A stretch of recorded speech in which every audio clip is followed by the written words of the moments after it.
keeps me, but somehow I feel he too is on my side. I'm too alone. I see no end. If we could all run, even that would be better. I am hungry. The sun is not hot. It's not a good position I'm in. If I had to do the whole thing over again, I wouldn't.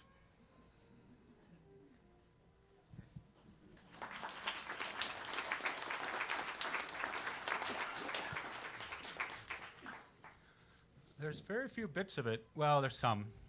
That's unrelievedly tragic. There's always that wit.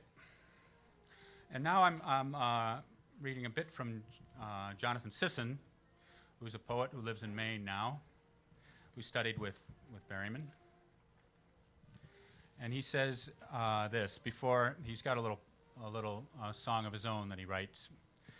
And he says, beginning in March 1941, I was a neighbor of John Berryman in Cambridge, Massachusetts. At the time, he was 26 years of age, and I was an infant. We both lived in very drafty apartments. The building described in my poem, Henry House, is derived from Eileen Simpson's memoir, Poets in Their Youth, and from my own more recent observation.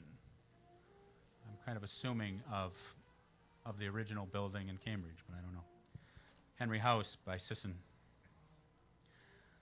Off Appian Way, number 10 and a half, after the worst year I have ever spent on earth, turning to teach at Harvard, at 26 perfecting his odd craft, John Berryman, sometimes too ill for words, dreamt into the harbor. He ate at random, reeling from Petit Mal. His Marxist friend was dying in Detroit in exquisite pain. The wind blew through the thin ramshackle wall and the second floor expansion like a poet with a bulging brain.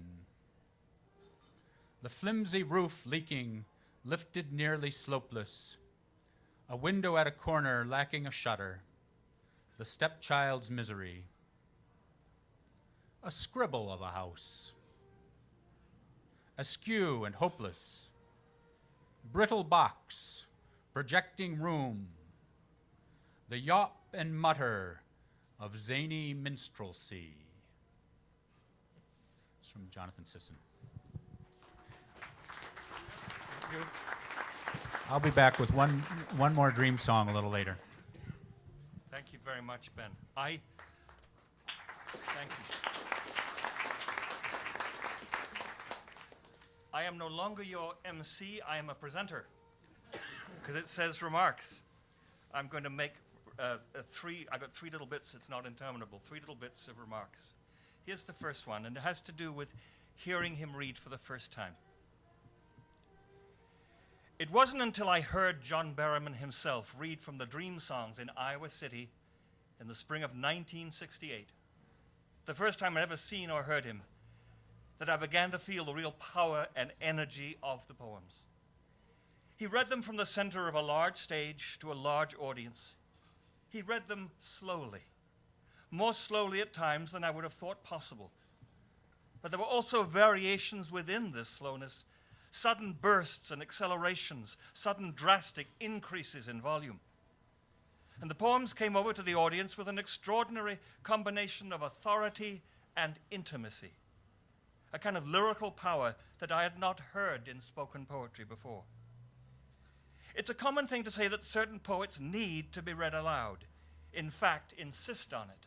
Hopkins, for example, or Retke, so that we feel the full force of what Wordsworth called once a man speaking to men, women speaking to women. And in our age, the oral act of poetry seems to us increasingly important, not a substitution for the encounter with the poem on the page, with all its spaces and silences, the way the eye is pulled through the varying lengths of the lines and over and into the places where the line is broken on the page, but as another way of meeting the poem, of hearing its voice, the direct human seriousness of its address to the reader. Berryman's poems came alive for me, dramatically so, when he read them aloud. And later I could go back to them on the page and hear always that voice in my ear. What struck me then at that reading stays with me still. The extraordinary art of these poems, how such intimate material could be voiced with such authority of music, how so many curious and fearful details of a man's life and psyche, what he did, what he thought, could be so memorably uttered. The second of my three parts, just to pay homage again to Berryman as a great teacher, as Trish wrote, as Jim wrote, and others attest.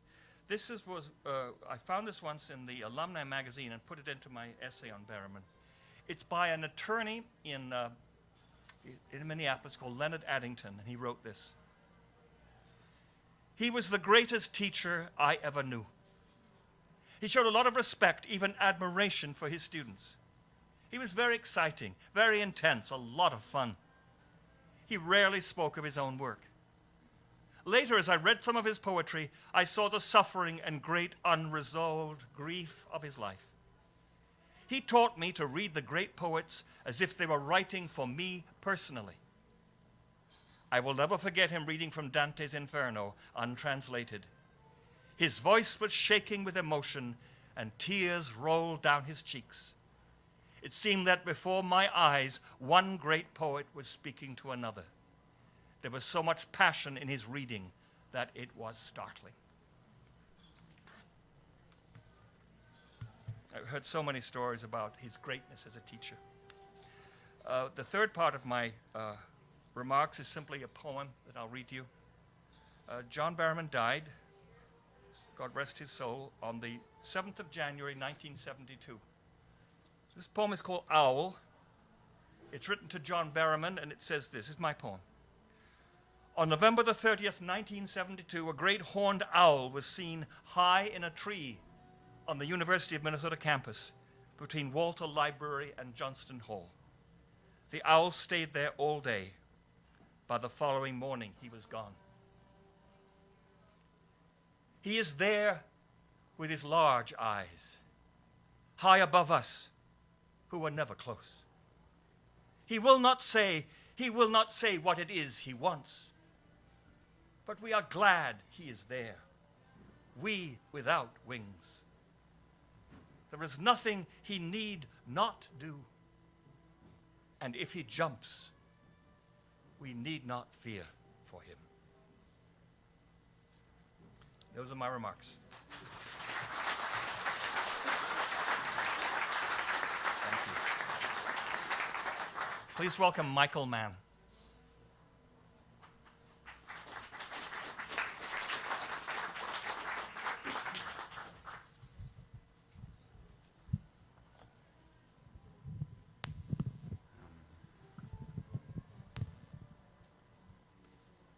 Well, I couldn't think of, I could figure out, talk into it. I've never, okay. I couldn't think of an introduction for myself, so I was just going to begin the reading, but I couldn't avoid Patricia Hempel's memory that she gave. So my introduction to myself would be that I was in the same class. A little louder.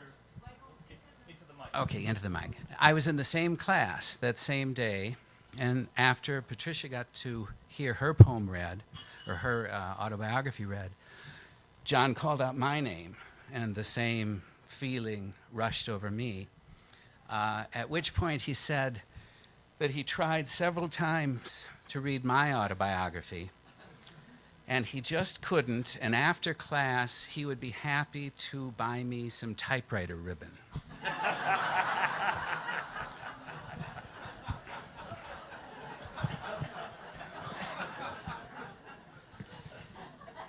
All right, I'm going to try, I will. I'm going to read 4 poems from a last sequence that he did called 11 Addresses to the Lord. I'm going to read the first 4, and then I guess Ben will decide later. I may read the last 4. It all depends on how the evening goes. 2 remarks before from my thoughts about them. The first is that I've always considered these to be the last dream songs. That's how I read them. The second one came in reading them recently, and the image that came to my mind as I was reading them was Prospero from Shakespeare, from The Tempest. At the very end, everything's been resolved. In the last few lines, Prospero says that he will be returning to Milan, and the line is, "Where every third thought shall be my grave." So the first of the 11 addresses. Master of beauty, craftsman of the snowflake, inimitable contriver, endower of earth so gorgeous and different from the boring moon, thank you for such as it is my gift. I made up a morning prayer for you, containing with precision everything that most matters. According to thy will, the thing begins. It took me off and on 2 days. It does not aim at eloquence. You have come to my rescue again and again in my impassible, sometimes despairing years. You have allowed my brilliant friends to destroy themselves, and I am still here, severely damaged but functioning. Unknowable, as I am unknown to my guinea pigs, how can I love you? I only, as far as gratitude and awe, confidently and absolutely go. I have no idea whether we live again. It doesn't seem likely from either the scientific or the philosophical point of view, but certainly all things are possible to you. And I believe as fixedly in the resurrection appearances to Peter and to Paul as I believe I sit in this blue chair. Only that may have been a special case to establish their initiatory faith. Whatever your end might be, accept my amazement. May I stand until death, forever at attention, for any your least instruction or enlightenment. I even feel sure you will assist me again, master of insight and beauty. 2.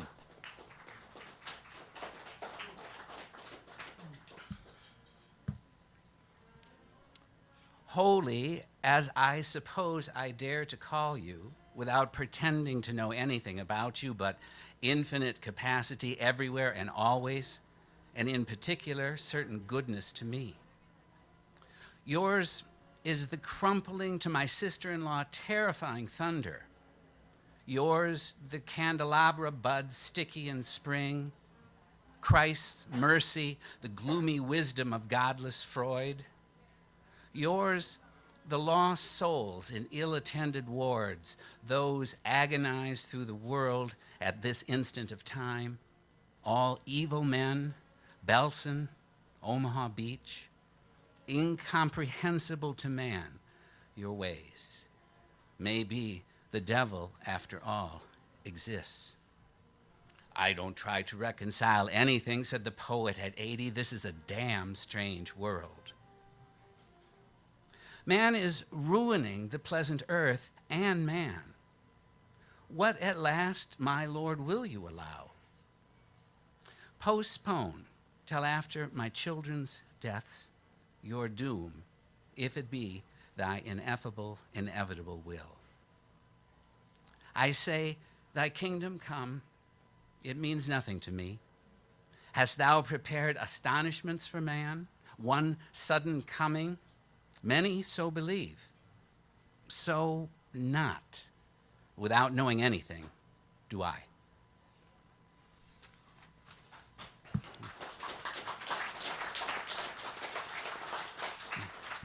Number 3.